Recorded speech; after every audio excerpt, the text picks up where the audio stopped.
The message came through the communication array at exactly 1400 hours. Ambassador Richard Morgan stood in the diplomatic chamber, watching as the holographic display flickered to life. The face that appeared was unlike anything humanity had seen before. Scaled skin in deep purple hues, eyes that glowed with an amber light, and a jaw that seemed designed for tearing flesh. This was Admiral Zorthok of the Kralthian Empire. Richard straightened his tie and cleared his throat. He had been a diplomat for 20 years, negotiating trade deals and peace treaties across human space. But this was different. This was first contact with an alien empire that had already conquered dozens of worlds. Greetings, Admiral Zorthok. I am Ambassador Richard Morgan, representing the United Terran government. We hope to establish peaceful relations between our peoples. The alien's response was unexpected. He laughed. The sound was harsh and grating, like metal scraping against stone. Other Kralthian officers joined in, their mocking voices filling the chamber. Peaceful relations? Zorthok's voice was deep and rumbling. Your species builds primitive ships and lives on a handful of worlds. We have conquered 47 star systems. You have nothing we need, except your surrender. Richard felt his jaw tighten, but he kept his voice calm. We may not have your technology, Admiral, but we have our freedom. We will not surrender it without a fight. More laughter echoed through the speakers. Zorthok leaned forward, his massive frame filling the display. A fight? You would fight the Kralthian Empire? Little human, we have crushed species far more advanced than yours. We have weapons that can split planets. We have ships that can destroy your entire fleet in hours. Perhaps, Richard replied. But we are not asking for war. We are asking for peace. There is no need for conflict between our peoples. Zorthok's expression shifted to something resembling pity. There is no conflict, human. There is only inevitability. You will surrender your worlds, and you will serve the Empire. This is the natural order. The strong rule, and the weak obey. In 3 days, our fleet will arrive at your border colonies. You may choose to evacuate your civilians, or watch them die. Either way, those worlds will belong to the Empire. The transmission ended abruptly. Richard stood in the sudden silence, his hands clenched into fists. Behind him, his assistant Julie Sanders spoke quietly. They're not going to listen to reason, are they? No, Richard said. They've already decided we're beneath them. We need to contact Earth Command immediately. Across the solar system, in the orbital fortress that housed United Terran Command, Fleet Admiral Henry Brooks received the news with grim acceptance. He was a man in his 60s, with silver hair and scars that spoke of a long military career. He had fought in the colony wars, seen humanity at its worst and best. Now he faced something entirely new. The command center was filled with officers studying tactical displays and running simulations. None of them looked optimistic. Chancellor Victoria Hayes arrived within the hour, her face pale but determined. How bad is it? She asked, standing beside Henry at the main display. Bad, he admitted. Our scouts confirm a fleet of 60 warships heading for New Portland. Each ship is larger than anything we've ever built. Their shields can absorb energy weapons that would vaporize our ships. Their firepower is overwhelming. Effin. Can we evacuate New Portland in time? Maybe. But Chancellor, if we run now, we'll be running forever. The Kralthians will hunt us from system to system until there's nowhere left to hide. Victoria looked at the tactical display, watching the red icons representing enemy ships moving toward human space. Then, we need someone who can make them regret attacking us. Someone who can turn their arrogance into a weakness. Henry nodded slowly. I know exactly who you mean. Catherine Stone. General Catherine Stone was on Mars when the summons arrived. She had been overseeing training exercises for the 4th Colonial Defense Fleet, watching young pilots learn maneuvers that might soon save their lives. At 42, Catherine was the youngest general in Terran military history. She had earned her rank through brilliance, determination, and an almost uncanny ability to predict enemy movements. She was not particularly tall, standing just 5 feet 6 inches, with dark hair pulled back in a practical bun. Her face was unremarkable except for her eyes, which seemed to see through problems to their solutions. Those who served under her described her as fair but demanding. Someone who expected excellence because she gave it herself.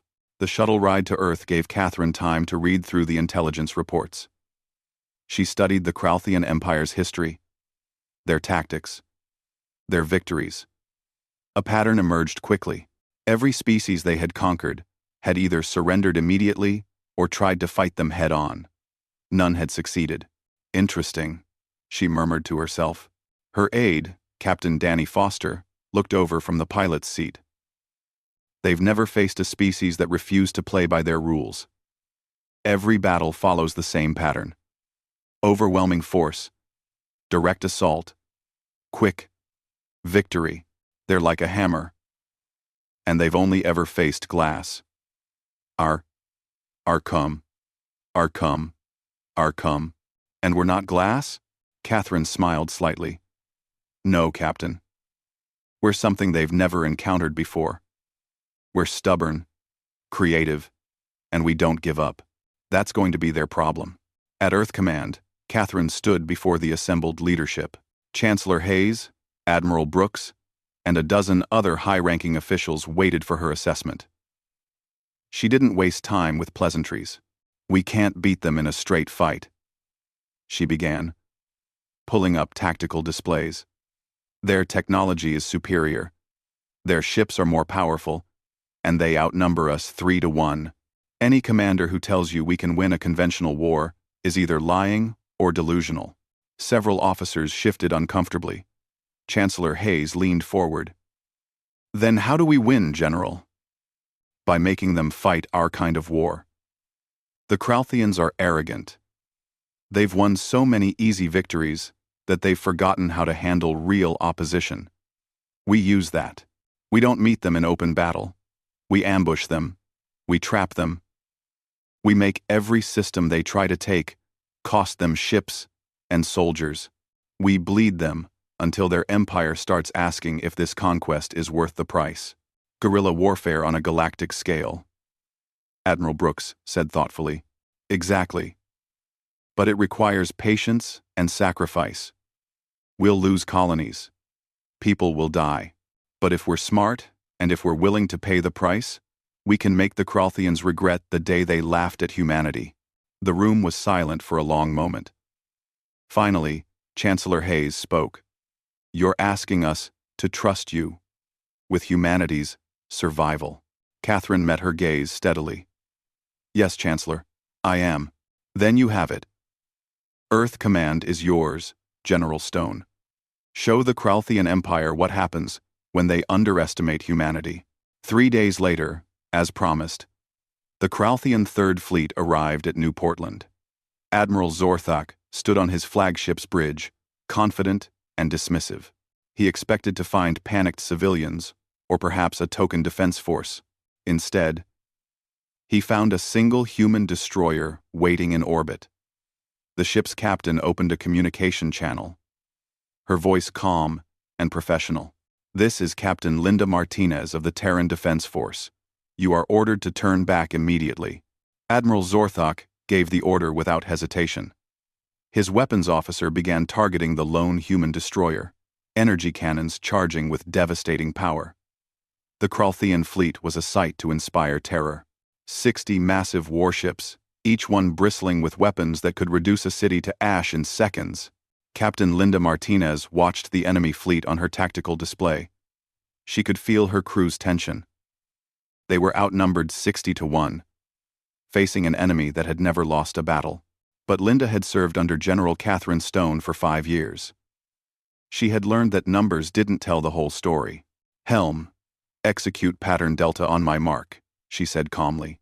The weapons officer on Zorthak's flagship fired. Thousands of energy bolts streaked through space, converging on the Defiance's position. It should have been instant destruction. Instead, The human ship moved with impossible speed. Linda's helmsman, Lieutenant Greg Cooper, pushed the engines beyond recommended limits. The Defiance dove beneath the incoming fire, twisting through space in ways that seemed to violate physics. What? Zorthak leaned forward, his eyes wide. How did they move so fast? Zorthak? Zorthak? 100 now. His tactical officer studied the readings. Admiral, their ship is much lighter than ours. They sacrificed armor and shields for speed and maneuverability. Then they're fools. One hit will destroy them, but hitting them proved difficult. Linda brought her ship around in a tight arc, launching a spread of missiles as she did. The Kralthians had excellent shields, designed to absorb massive amounts of energy, but humanity had learned something important during their development. The Empire relied so heavily on energy weapons that they had never encountered kinetic missiles with advanced guidance systems.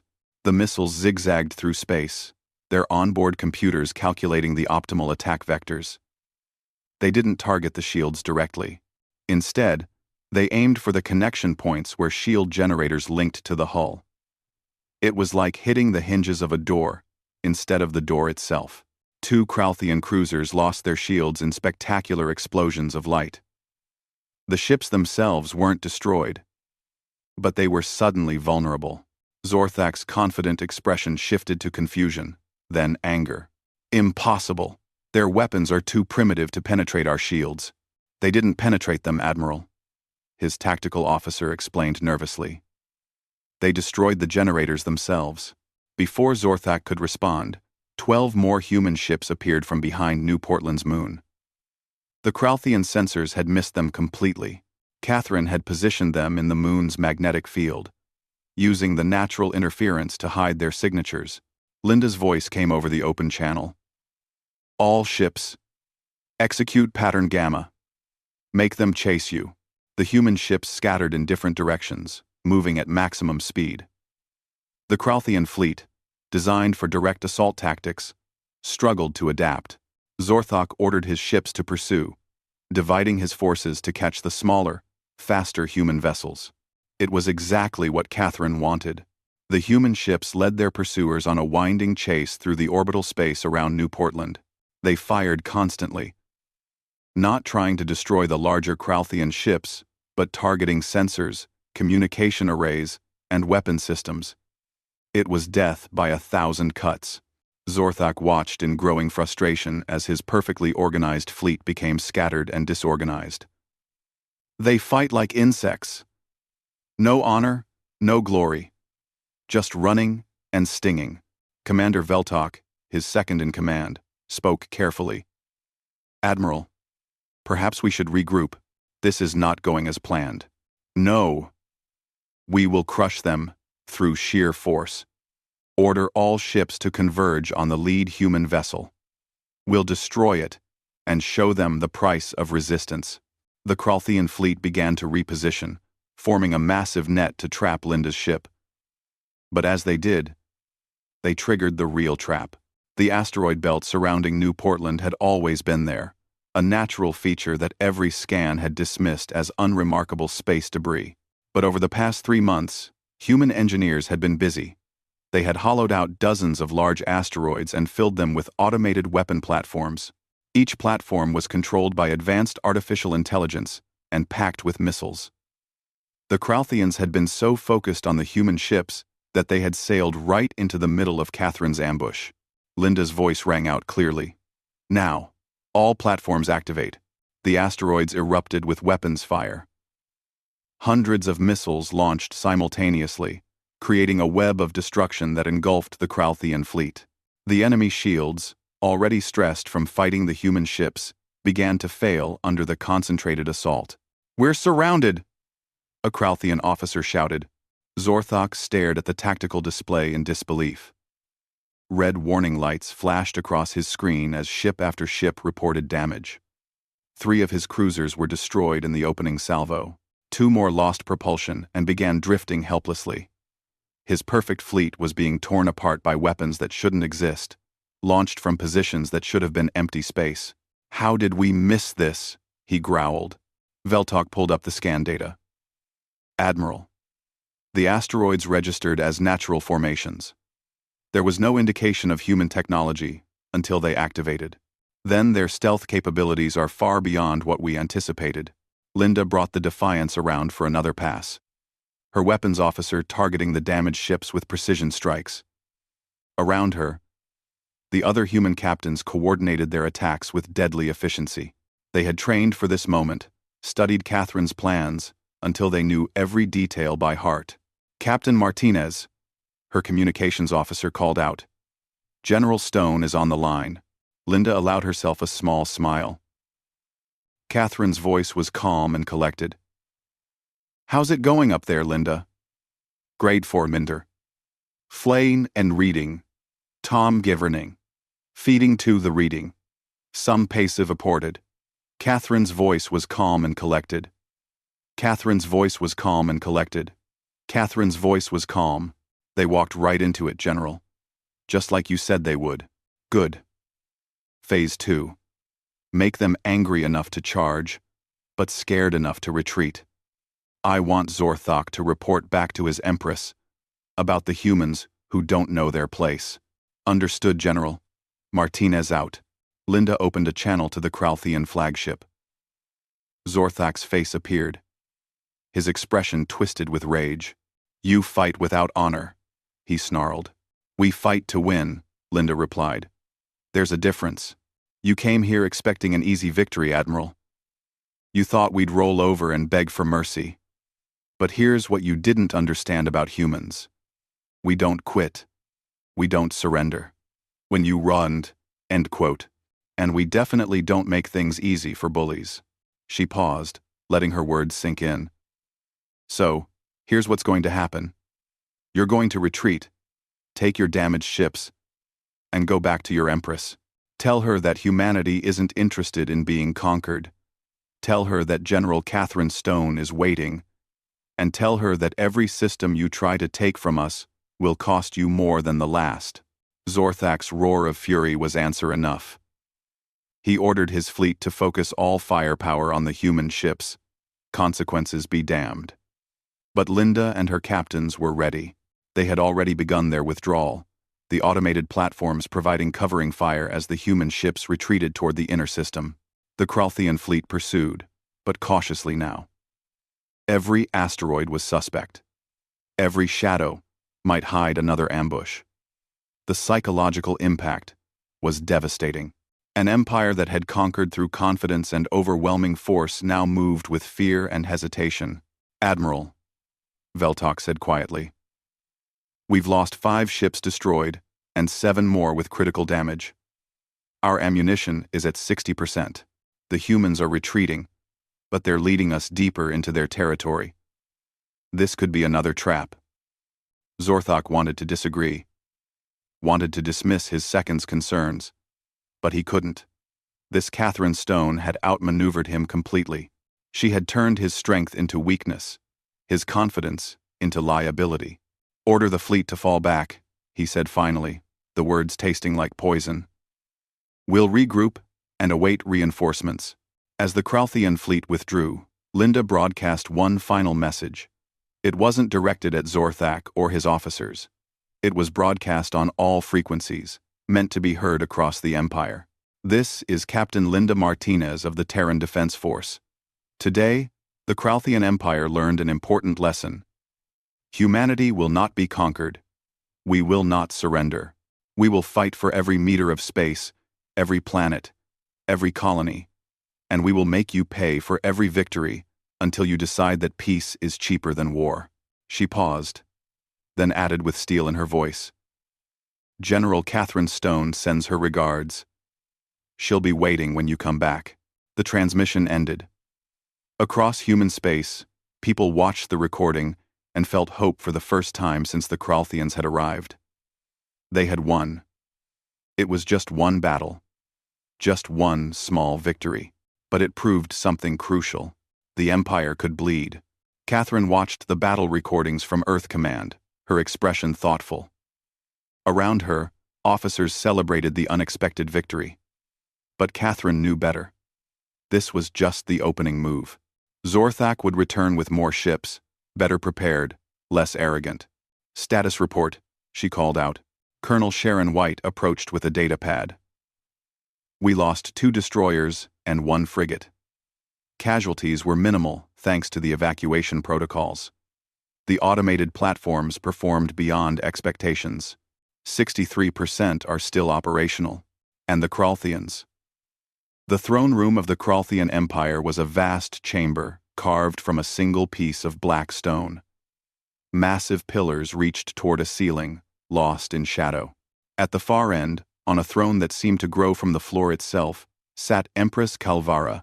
She was ancient by Kralthian standards, over 300 years old. And her rule had seen the empire expand to its greatest extent. Now she watched Admiral Zorthak kneel before her, his head bowed, waiting for judgment. You promised me an easy conquest, her voice echoed through the chamber. You told me these humans were primitive, weak, barely worth the effort of subjugation. Yet you return with damaged ships and dead warriors. Explain this failure. Zorthak kept his eyes on the floor. The humans fought with deception. Empress.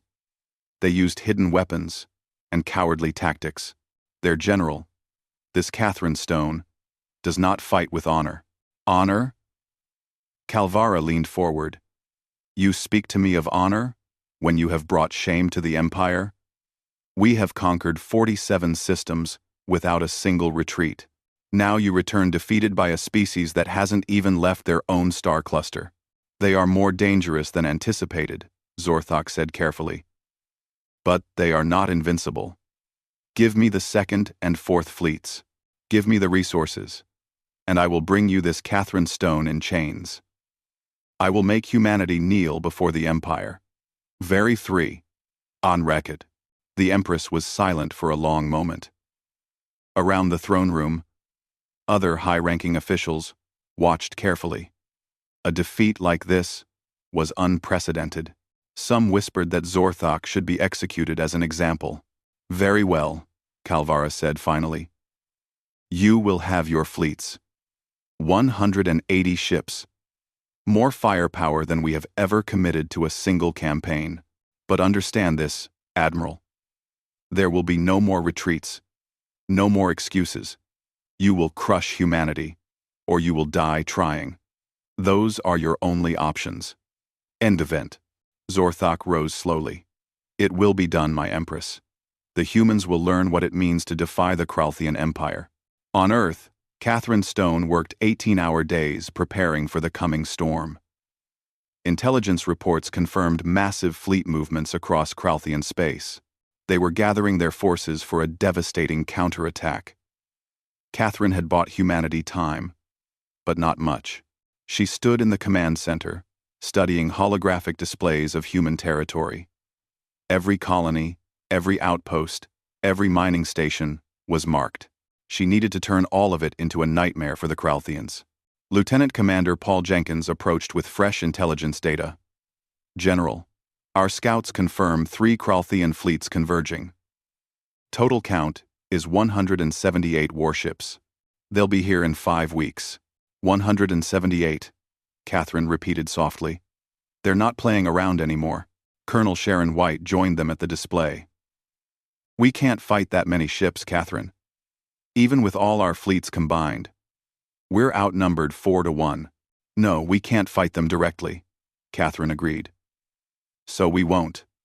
We're going to make them fight a different kind of war. One they're not prepared for.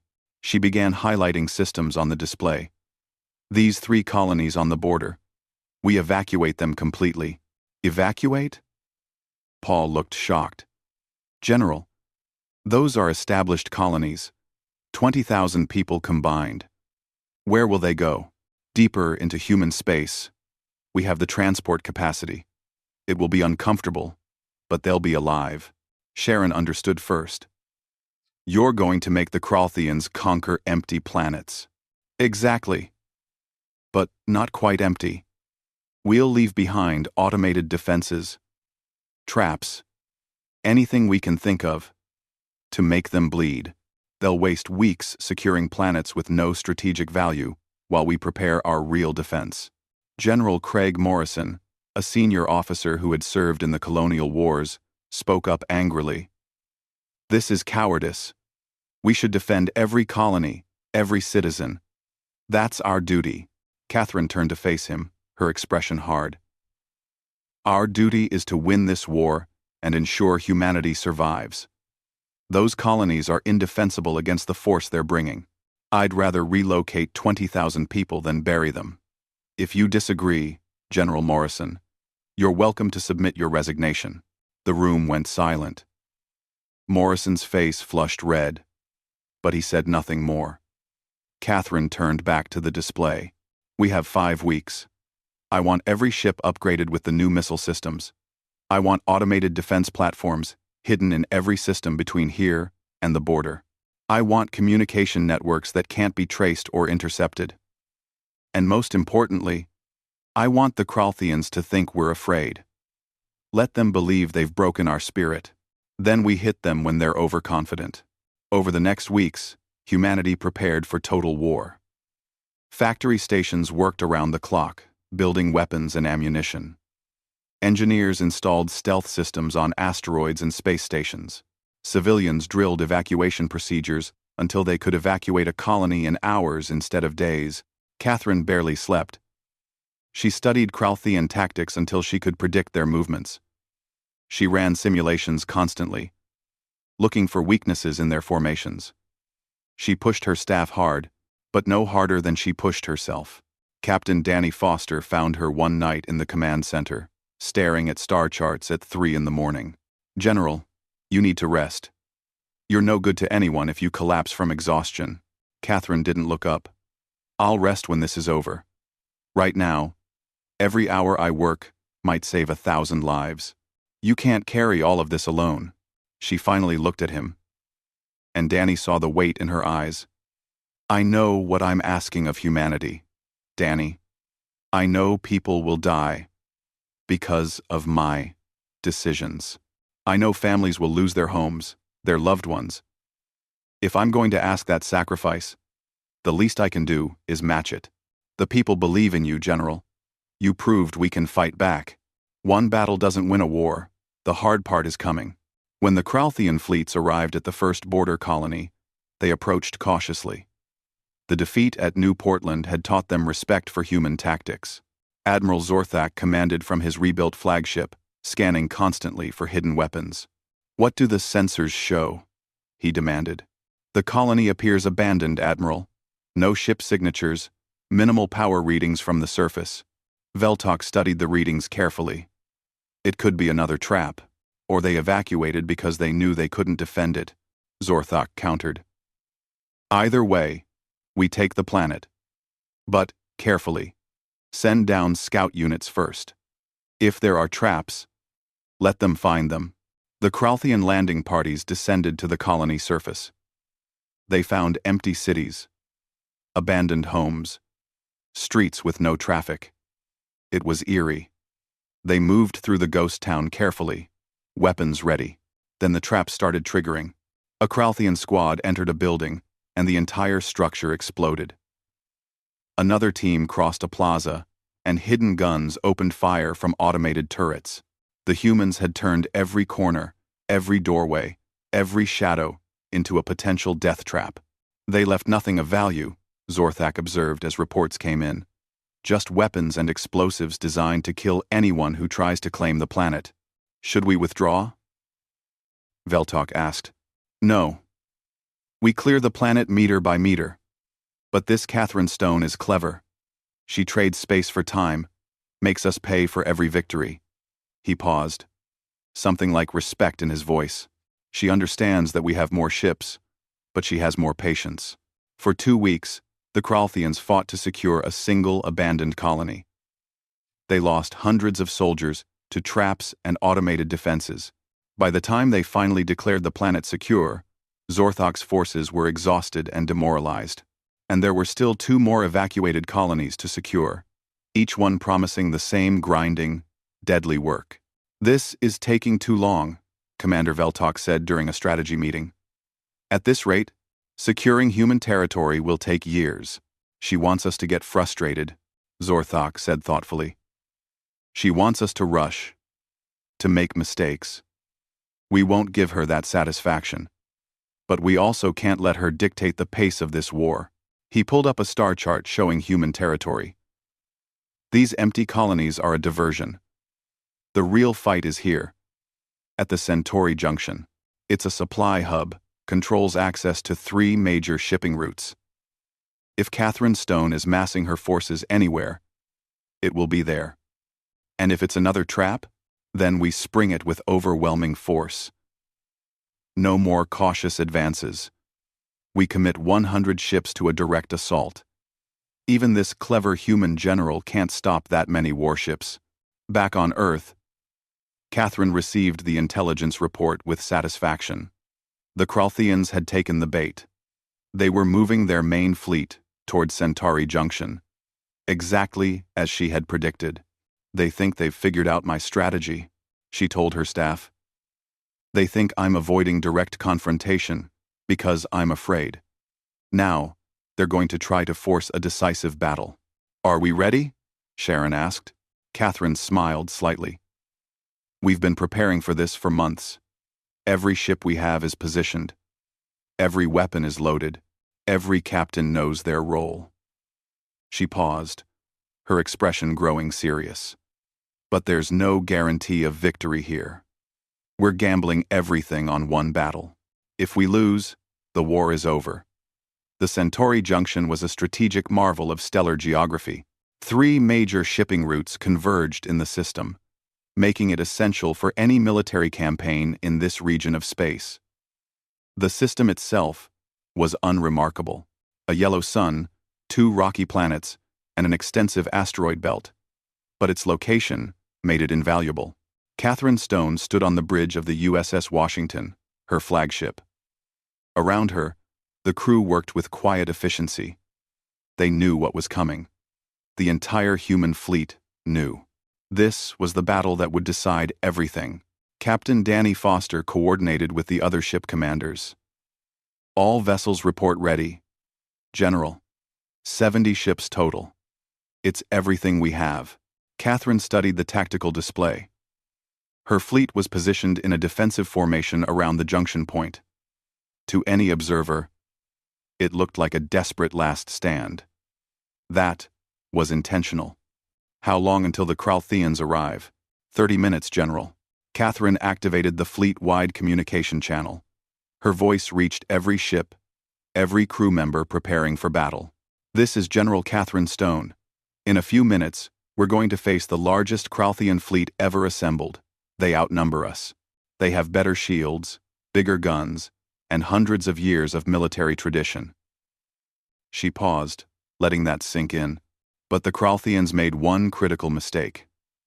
They thought we'd be easy. They thought we'd surrender when we saw their power. They thought humans were just another species to be conquered and forgotten. Her voice grew stronger. They were wrong. We've shown them that humans don't give up. We fight smart. We fight hard. And we fight for something worth dying for. Our freedom. Our future. Our right to exist without bowing to anyone. Across the fleet, crews listened intently. Some were veterans of the New Portland battle. Others were seeing combat for the first time. All of them felt the weight of the moment. Today, we're going to teach the Kralthian Empire a lesson they'll never forget. We're going to show them that humanity will not be conquered. Are you with me?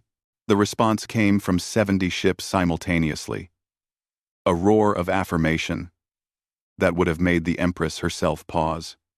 Catherine allowed herself a small smile.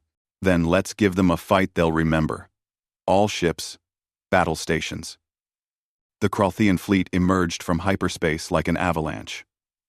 100 warships, arranged in perfect formation, their shields glowing with power. On the flagship's bridge, Admiral Zorthak finally allowed himself to feel confident again. There, he pointed at the tactical display. The human fleet, just as predicted. Commander Veltok counted the ships. 70 vessels, Admiral. They've gathered their entire defensive force. Then we will destroy them all at once. No more tricks. No more ambushes. Just raw power against inadequate defenses. Zorthok activated the fleet communication. All ships, advance in formation. Target the human flagship first. I want Catherine Stone to watch her fleet burn before she dies. The Kralthian armada moved forward with terrible purpose. Their weapons charged. Targeting systems locked onto human ships. It should have been the end of humanity's resistance. Catherine watched them approach. Steady. Wait for my signal. The distance closed. 500 kilometers. 400. 300. General, they're in firing range, Danny warned. I know. Hold position. The Kralthians opened fire first. Thousands of energy bolts streaked through space. A storm of destruction aimed at the human fleet. Catherine's ships fired back, their missiles and railguns adding to the chaos. The battle began in earnest. But as the two fleets engaged, something unexpected happened. The human ships, which should have held their ground, began to scatter. They broke formation, each ship moving in different directions. To Zorthok, it looked like panic. They're breaking, he shouted. All ships, pursue! Don't let them escape! The Kralthian fleet, sensing victory, abandoned their tight formation to chase the fleeing humans. Ships broke off to pursue individual targets. The perfect military machine became 100 separate hunters chasing prey. It was exactly what Catherine wanted. Now, she said quietly, activate all platforms. The asteroid belt surrounding Centauri Junction had been carefully prepared over the past 3 months. Hundreds of asteroids had been hollowed out and filled with automated weapon systems. Human engineers had worked in absolute secrecy, creating the largest trap in military history. The asteroids came alive. From every direction, missiles launched in coordinated waves. The Kralthian fleet, spread out and focused on pursuing human ships, suddenly found themselves under attack from all sides. Ambush! Veltok shouted. Admiral! We're surrounded. Zorthak stared at his tactical display in horror. Red warning icons appeared everywhere. His perfectly organized fleet was scattered across the battlefield. Individual ships isolated and vulnerable. And from the asteroids, an endless stream of weapons fire converged on his forces. Reform the fleet. All ships returned to formation, but regrouping under fire proved nearly impossible. The Kralthian ships tried to pull back together, but the human vessels harassed them constantly. Every time a Kralthian captain focused on rejoining the formation, a human destroyer would appear and attack their vulnerable systems. Catherine's voice rang out clearly over the communication channels. All ships, pattern Omega, focus on their command vessels. Take out their coordination. The human fleet stopped retreating and counterattacked with devastating precision. They had trained for this moment, practiced these maneuvers until they could execute them blindfolded. Each captain knew exactly where to be, exactly what to target. Captain Linda Martinez led a squadron of destroyers straight through a gap in the Kralthian formation. Her weapons officer targeted the communication arrays on 3 different cruisers. Without communication, those ships were isolated, unable to coordinate with the rest of the fleet. This is for New Portland, Linda shouted as her missiles found their targets. From his position on another front, Danny Foster coordinated with the automated platforms. Pattern Delta. All platforms. Concentrate. Fire. On Sector 7, hundreds of missiles converged on a cluster of Kralthian ships. The explosions were visible from planets away. 4 enemy vessels were destroyed instantly. 6 more suffered critical damage. Zorthok watched his fleet being torn apart. The confidence he had felt just minutes ago had transformed into desperate fear. We need to retreat. Order all ships to fall back. Admiral, we can still win this, one of his officers protested. We still outnumber them. Numbers mean nothing if we can't coordinate, Zorthak snapped. Look at the battlefield. We're scattered, isolated, being destroyed piece by piece. This Catherine Stone has outmaneuvered us again. Fall back before we lose the entire fleet. The Kralthian ships began to withdraw, but retreating under fire was even harder than advancing. Human ships pursued relentlessly, the automated platforms continuing their deadly barrage. The orderly Kralthian fleet became a panicked rout. Catherine watched from the Washington's bridge. Part of her wanted to pursue, to destroy every enemy ship, but she held back. Let them go. We've made our point. General, we could finish them, Danny argued. Their fleet is broken, and if we pursue, they'll turn and fight with the desperation of trapped animals. We've won, Danny. Don't throw away victory by being greedy. She activated the fleet communication. All ships, cease pursuit. Hold position and recover our damaged vessels. As the last Kralthian ship jumped to hyperspace, Catherine allowed herself to breathe. Around the bridge, her crew erupted in celebration. They had done it. Against impossible odds, they had defeated the largest fleet the Empire had ever committed to battle. The final count was devastating for the Kralthians. 37 ships destroyed. 21 crippled beyond immediate repair. The remaining 42 were damaged to varying degrees. The Empire had committed 100 warships to crush humanity. Less than half returned intact. Human losses were significant but manageable. 8 ships destroyed. 15 damaged. Considering the odds, it was a miracle. Chancellor Victoria Hayes contacted Catherine directly. General Stone, I'm watching the battle reports. Is this real? Did we actually win? Yes, Chancellor. The Kralthian fleet has retreated. We control the Centauri Junction. Victoria's voice cracked with emotion. You did it. You actually did it. We all did it, Chancellor. Every crew member, every engineer who prepared those platforms, every citizen who believed we could win. This is humanity's victory, not mine. Nevertheless, General, you will be remembered as the one who stood against an empire and refused to blink. The woman who made the Kralthians regret the day they laughed at humanity. Catherine looked at the tactical display, at the debris field that marked the battle site. So many dead. On both sides. So much destruction. I hope I'll be remembered as the general who ended this war. Chancellor. Not just won a battle. Do you think that's possible? Can we really make peace with the Empire? After today? Yes. We've shown them the cost of conquest.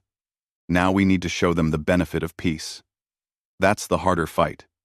But it's the one that matters.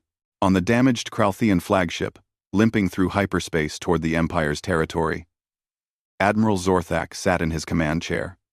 His uniform was torn, his face scarred from a console explosion. Around him, his surviving crew worked to keep the ship functional. Commander Veltok approached cautiously. Admiral. The throne room was even more intimidating the second time. Admiral Zorthak knelt before Empress Calvara, knowing that each word he spoke might be his last. The defeat at Centauri Junction had shaken the Empire to its core. Subject worlds whispered about rebellion. The High Council questioned the Empress's judgment.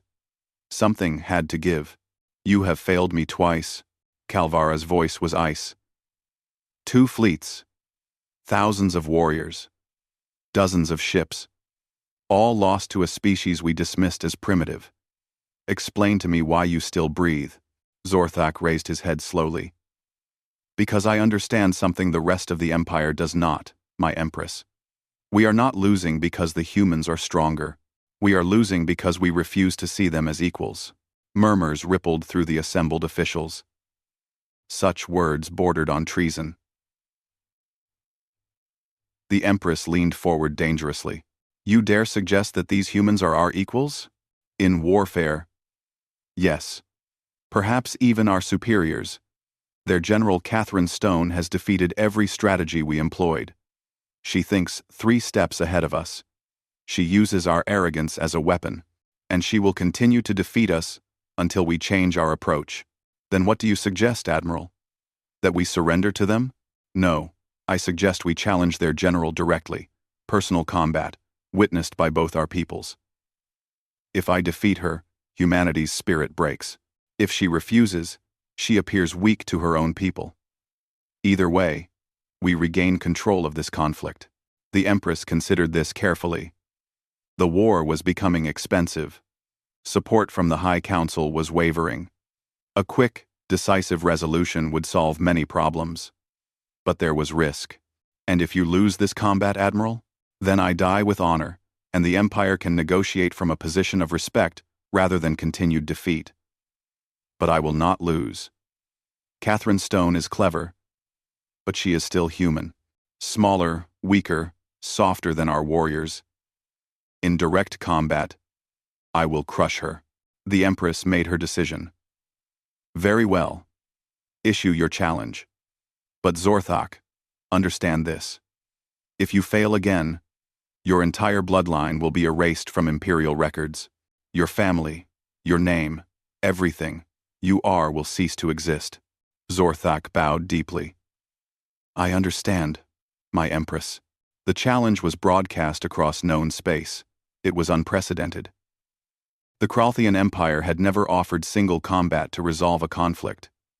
But these were unprecedented times.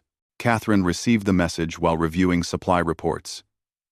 She watched the recording of Zorthok issuing his challenge, his voice formal and grave. General Catherine Stone of humanity. You have proven yourself a worthy opponent in space. Now, I challenge you to combat, as warriors have settled disputes since the beginning of time. Single combat. No weapons beyond what we can carry. To death or submission. If you accept, we meet on neutral ground in 7 days. If you refuse, the Empire will know that humanity's general is a coward who hides behind tricks and technology. The recording ended. Catherine sat back in her chair, thinking. Around her, the command staff erupted in protest. It's a trap, Colonel Sharon White said immediately. You can't trust them. The Kralthians are warriors, General Craig Morrison added. Their entire culture revolves around physical combat. Zorthok probably trained his whole life for this. You'd be walking into execution. Zorthok. Zorthok. Zorthok. Paul Jenkins pulled up data on Kralthian physiology. General, look at this. They're stronger, faster, more durable than humans. Their bones are denser, their muscles more efficient. In hand-to-hand combat, you'd be at a severe disadvantage. Catherine listened to all the arguments. Then she smiled slightly. You're all right. This is dangerous, possibly suicidal. Zorthok is almost certainly a better fighter. But you're missing something important. What? Sharon asked. He's making the same mistake the Empire has made from the beginning. He thinks this is about physical strength. He thinks, because I'm human, I'm automatically weaker. That's his blind spot. General, even accounting for that, the physical difference is too great. Catherine stood up. I'm accepting the challenge. Not because I think I can beat him in a straight fight, but because sometimes you have to bet everything to win everything. If I refuse, we lose psychological advantage. If I accept and win, the war might end without another battle. That's worth the risk. 1, 1, 1, 1, 1, 1, 1. And if you lose? Danny asked quietly. Then you all carry on without me. The plan doesn't change. Keep bleeding them until they beg for peace. But I don't plan on losing. 7 days later, Catherine arrived at the neutral station selected for the combat. It was an old trading post, abandoned for years, but still structurally sound. Representatives from both sides gathered to witness the event. News crews, from a dozen species, recorded everything. Catherine wore light combat armor, designed for mobility rather than protection. She carried a single combat knife. She looked tiny compared to the Kralthian warriors present, many of whom openly laughed at her appearance. Then Zorthok arrived. He was massive, even for a Kralthian, nearly 8 feet tall, his body covered in thick scales that acted as natural armor. His muscles rippled beneath his skin. He carried a traditional Kralthian blade, 3 feet of folded metal sharp enough to cut through steel. They met in the center of the arena. Zorthak looked down at Catherine with something in his eyes. Not hatred, but respect earned through battle. "I am glad you accepted," he said. "Running would have diminished you. I don't run from fights, Admiral. I thought you'd learned that by now. In space, you are clever. Here, there are no tricks, no hidden weapons, just warrior against warrior. I respect your courage, but this ends only one way." Catherine looked up at him calmly. "Maybe. But you're forgetting something important about humans, Admiral. We don't quit. Ever. You can be bigger, stronger, tougher. Doesn't matter. We keep coming until either we win or we're dead. That's what makes us dangerous." The rules were simple. No weapons beyond what they carried. Fight continues until death or submission. No outside interference. The signal was given. Zorthak attacked immediately, his blade sweeping in a horizontal arc that would have cut Catherine in half. But she wasn't there. She had dropped to the ground, rolling beneath the strike, coming up behind him. Her knife flashed toward the joint behind his knee. Zorthak twisted with surprising speed for his size, blocking the attack but forced to give ground. Catherine pressed forward, not giving him time to use his reach advantage. She stayed close, inside his striking distance, making it hard for him to bring his longer blade to bear. "You fight like a snake," Zorthak growled, striking again. "I fight to win," Catherine replied, dodging. The fight became a deadly dance. Zorthak had strength and reach. Every blow could be fatal if it connected. But Catherine was faster, more flexible. She used the arena's obstacles, never staying still, always moving. When Zorthak committed to an attack, she made him pay with small cuts and slashes. Minutes turned into an hour. Blood covered both fighters. Catherine had dozens of minor wounds.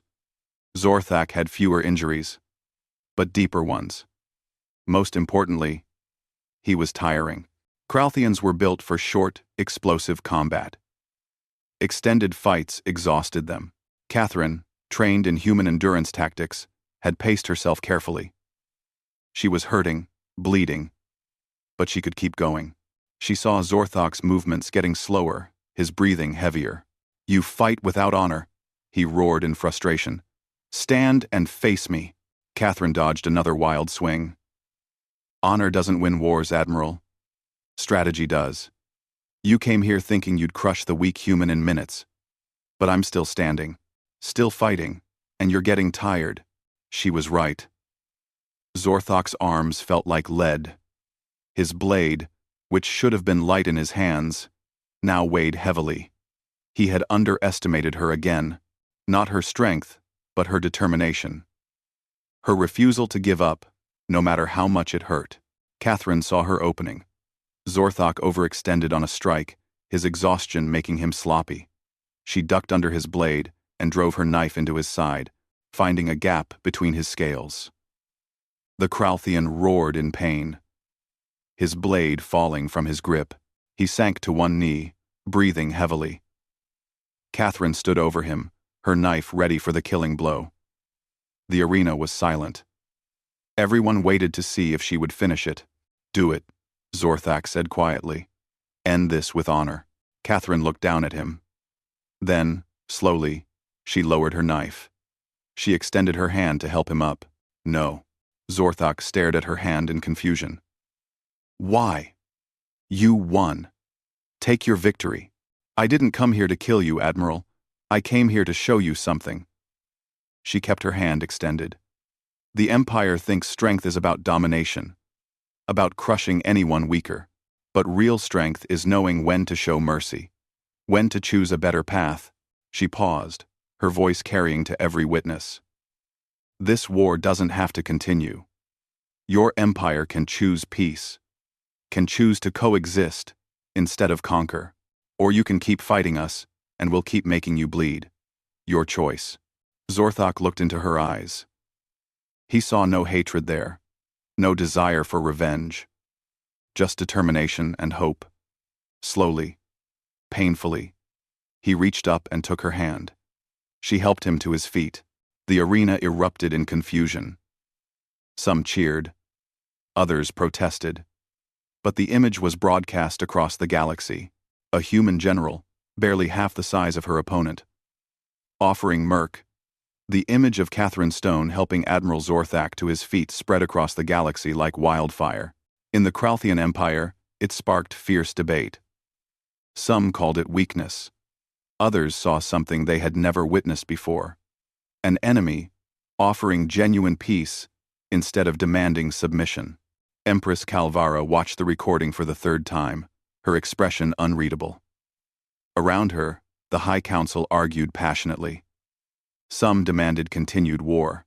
Others suggested that perhaps humanity deserved a different approach. "Silence," the Empress commanded. The room fell quiet instantly. She looked at Admiral Zorthak, who stood before her throne, still bandaged from his combat with Catherine. "You have fought this Catherine Stone 3 times now.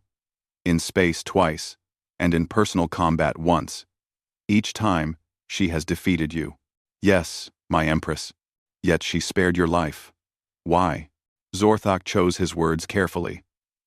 "Because she understands. Something we have forgotten in our centuries of conquest. That true strength is not just the ability to destroy, but the wisdom to know when not to. She defeated me completely. My life was hers to take. But she chose a different path. Witherpather. Witherpather. You sound like you admire her." "I do, my Empress. As a warrior, as a strategist, and as a leader. In all my years of service, I have never encountered an opponent like her. She is not fighting from hatred or desire for conquest.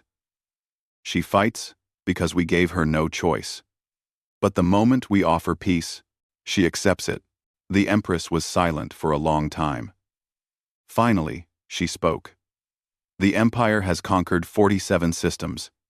We have never retreated, never negotiated, never shown weakness. If we make peace with humanity now, it will be seen as defeat. It may inspire rebellion among our subject species.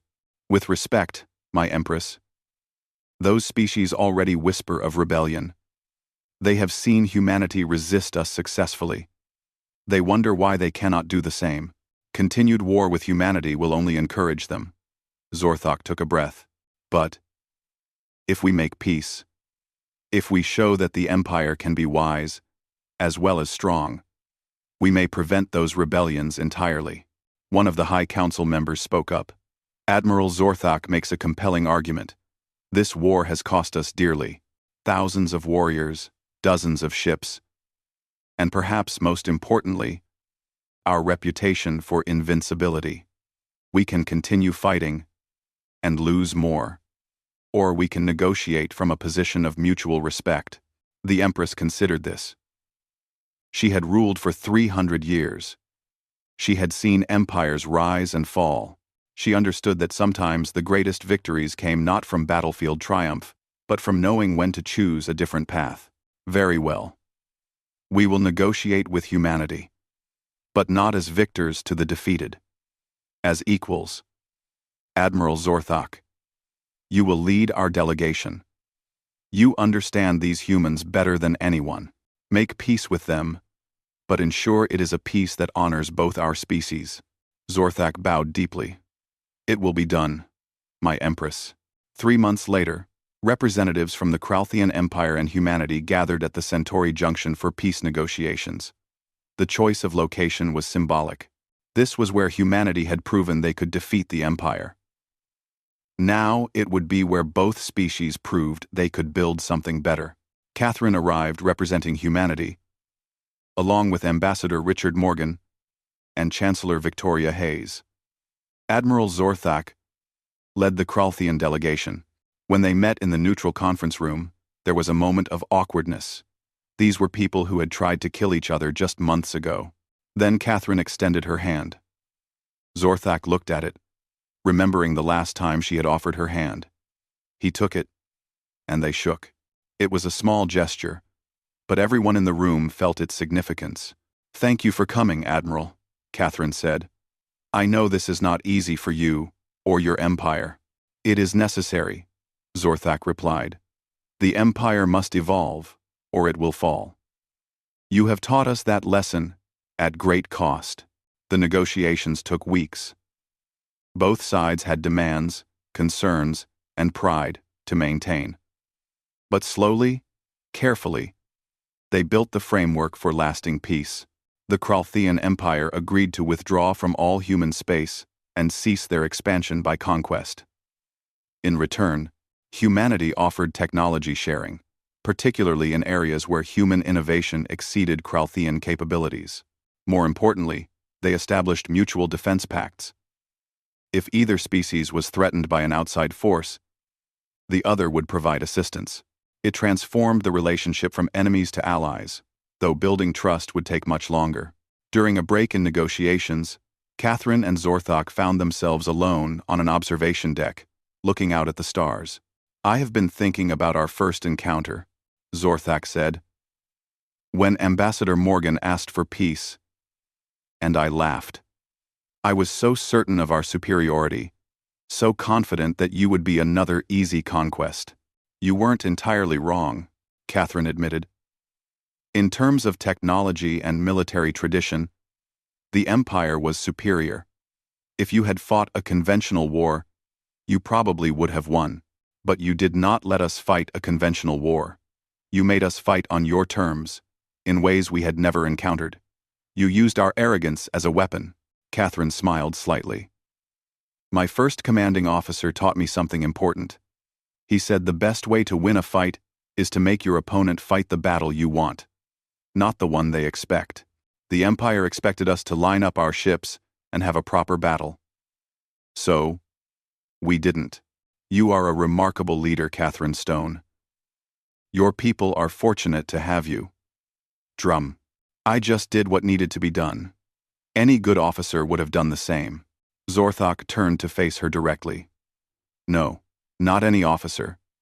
You had the courage to make difficult choices, to evacuate colonies and let them fall to save your people, to fight battles you might lose because they gave you strategic advantage, and most impressively, to show mercy when you had every right to kill. That is not common in any species." Catherine was quiet for a moment. "You know what the hardest part was? Not the battles or the strategy. It was knowing that every decision I made cost lives. Human lives, Kralthian lives, people who were just following orders, doing their duty. They died because their leaders couldn't find a better way. You carry that weight heavily. Someone has to. If we forget the cost of war, we'll be too quick to start the next one." Well, the Treaty of Centauri was signed on a bright morning, witnessed by representatives from dozens of species.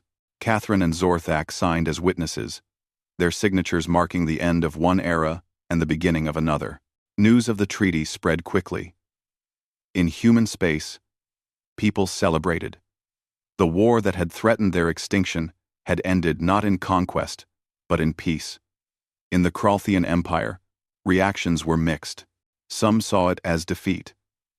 But many, especially the younger generation, saw it as an opportunity, a chance to build instead of conquer, to create instead of destroy. On Earth, Catherine was welcomed as a hero. Parades were held in her honor. Politicians wanted to give her medals and titles. She accepted the recognition graciously, but remained uncomfortable with the attention. During a quiet moment, Danny Foster found her standing on a balcony, overlooking the celebration in the streets below. "You should be down there, General. They're celebrating because of you.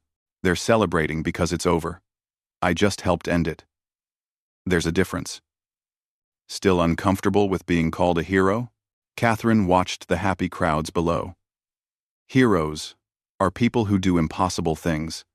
I just did what needed to be done, made hard choices, and hoped they were right. Sometimes they were. Sometimes they weren't. The people who died are dead because I wasn't smart enough to find a better way," Catherine finished. I know everyone tells me it's not my fault. That war has casualties. But Danny, those casualties had names, families, dreams, and they're gone because of decisions I made. Danny stood beside her quietly. You know what I think? I think real heroes are the ones who carry that weight, who understand the cost of their choices and make them anyway, because someone has to. That's you, Catherine. That's why people admire you. Catherine smiled sadly. Maybe. Or maybe I'm just someone who got lucky and is trying to justify it to herself. 5 years later, the relationship between humanity and the Kralthian Empire had transformed completely. Trade flourished. Cultural exchanges were common. Young Kralthians studied at human universities. Human engineers worked on Empire shipyards. The former enemies had become genuine partners. Catherine, now retired from active military service, worked as an advisor on interspecies relations. She traveled frequently, speaking about the importance of finding peaceful solutions to conflicts. Her message was simple. Strength without wisdom leads to disaster. But strength combined with compassion can change the galaxy. Admiral Zorthak, who had also transitioned to a diplomatic role, often appeared at the same events. Their former enmity had transformed into something resembling friendship, or at least deep mutual respect. At one such event, a young human student asked Catherine the question she had heard countless times. General Stone, when you were fighting the Empire, were you afraid? Catherine thought about all the late nights worrying about her decisions, all the times she had wondered if she was leading humanity to destruction, all the weight of responsibility that still sometimes kept her awake. Every single day, she answered honestly. But being afraid doesn't mean you quit. It means you're aware of the risks, and you choose to move forward anyway. That's not just for war. That's for life. The important things are always scary. You do them anyway. And when Admiral Zorthak challenged you to combat, did you think you could win? Catherine glanced at Zorthak, who listened with interest. Honestly, I thought I had about a 30% chance. But I also knew that refusing would hurt humanity's position more than losing would. So I went anyway, and hoped I'd get lucky. You were lucky, Zorthak interjected. But you also prepared well. You studied Kralthian physiology, understood our weaknesses, and fought intelligently. Luck favors the prepared. After the event, walking together through a garden on the diplomatic campus, Catherine and Zorthak talked quietly. Do you ever regret how things turned out? Catherine asked. You mean, do I regret not conquering humanity? Zorthak considered the question. Sometimes, yes. The empire I served believed in expansion and strength. Admitting we were wrong, that there was a better way, was difficult. But I look at what we have built together in these 5 years, and I realize this is better than conquest ever could have been. The empire has changed a lot. Yes.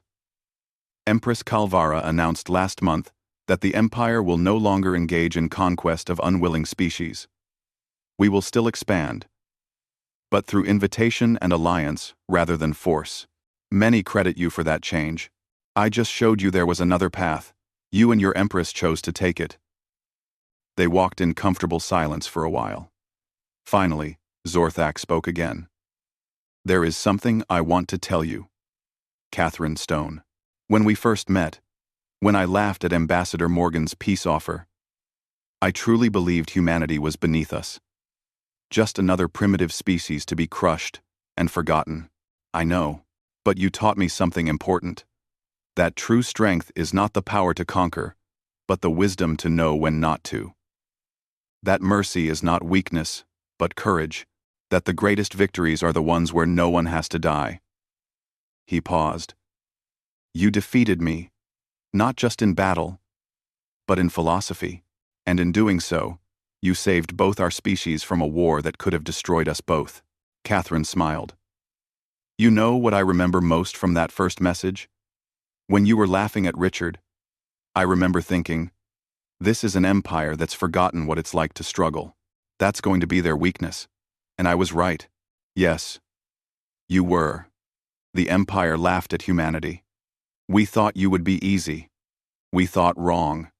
And the galaxy is better for it. Years later, when historians studied the human-Kralthian conflict, they would call it the war that changed everything. Not because of the battles or the strategies, but because it proved that even ancient patterns could be broken. That enemies could become allies. That choice mattered more than strength, and at the center of it all was Catherine Stone, the human general who refused to accept defeat, who fought not from hatred, but from necessity, and who ultimately chose mercy over revenge. The woman who heard an empire laugh and responded not with anger but with determination. The empire had laughed at humanity's weakness. They learned, at terrible cost, that humanity's greatest strength was never physical. It was the stubborn refusal to give up, the creativity to find new solutions, and most importantly, the wisdom to know that winning a war meant nothing if you lost yourself in the process. Catherine Stone had shown them all that. And in doing so, she changed not just the war, but the entire galaxy's understanding of what true strength really meant. To the warrior who had tried to conquer her people. Later, in the medical bay where both fighters received treatment, Zorthak spoke quietly to Catherine. I do not understand your species. We are stronger, yet you defeat us. We have conquered dozens of worlds, yet you resist. Now, when you had the right to kill me, you spare my life. Why? Catherine winced as a medic sealed one of her wounds. Because killing you doesn't end the war. It just creates another enemy. But showing mercy, showing that humanity offers a better way, that might actually bring peace. The Empress will not be pleased. Then convince her. You've fought us twice in space, and once hand to hand. You know what we're capable of. Tell her that continued war will only cost the Empire more ships, more soldiers, more resources. Tell her that peace is not weakness, but wisdom. Casualty reports are complete. We lost over 7,000 warriors in the battle. 23 ships are total losses.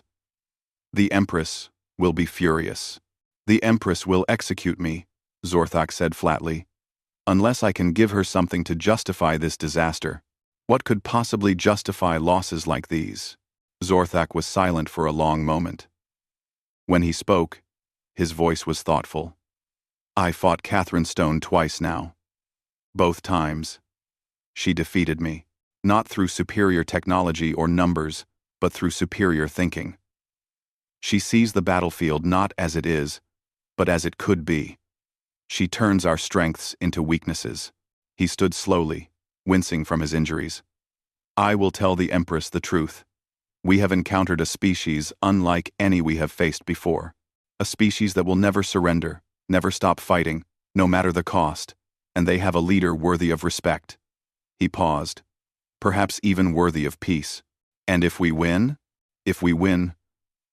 we show the Kralthian Empire something they've never experienced before. Real defeat.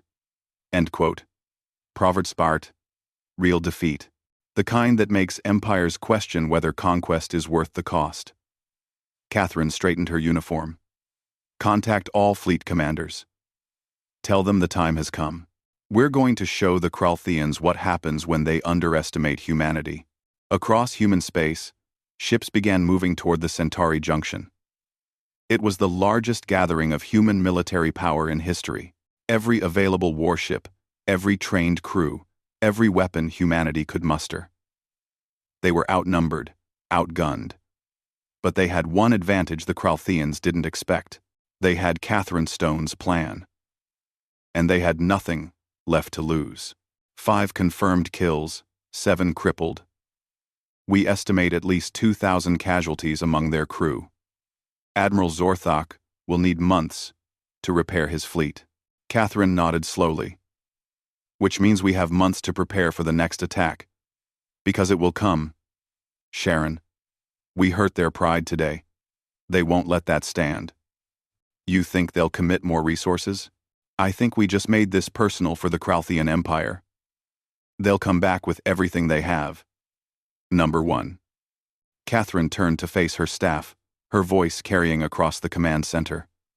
Today was a good day. We proved that humanity can fight back. But don't let victory make you overconfident. That's their mistake, not ours. The real war starts now. Zorthok's laughter filled his bridge once again. One ship? This is your defense?